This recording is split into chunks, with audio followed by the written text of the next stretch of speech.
সবচাইতে বেশি জান্নাতে প্রবেশ করাবে যে আমল, বিষ্ণু বললেন, এক হচ্ছে আল্লাহর ভয়, আরেক হচ্ছে সর্বোত্তম আচরণ। প্রিয় ভাইরা, ইসলামের মেজাজটাকে চিনে নেন, ইসলামের এসেন্সটাকে বুঝে নেন। আমরা ভালো আচরণকে গুরুত্ব দিতে চাই না। অনেক নামাজি লোক দেখবেন নামাজ পড়তে পড়তে কপালে কালো দাগ ফেলে দিচ্ছে, বাসায় বউয়ের সাথে খারাপ আচরণ করে, খিটখিটে মেজাজের, প্রতিবেশীর সাথে শুধু ঝগড়া, কলিগদের সাথে ঝগড়া, মারামারি, দুঃসম্পর্ক, এরকম আছে না? নাই বলেন, আছে না? কিন্তু নামাজি, অনেক বড় হাজি, একদিনও কোরআন তেলাওয়াত মিস হয় না।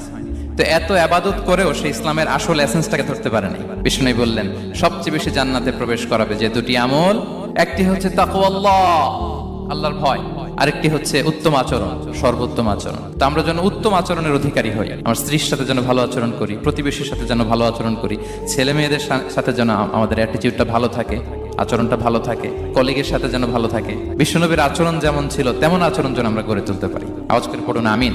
সুনানে আবু দাউদের এক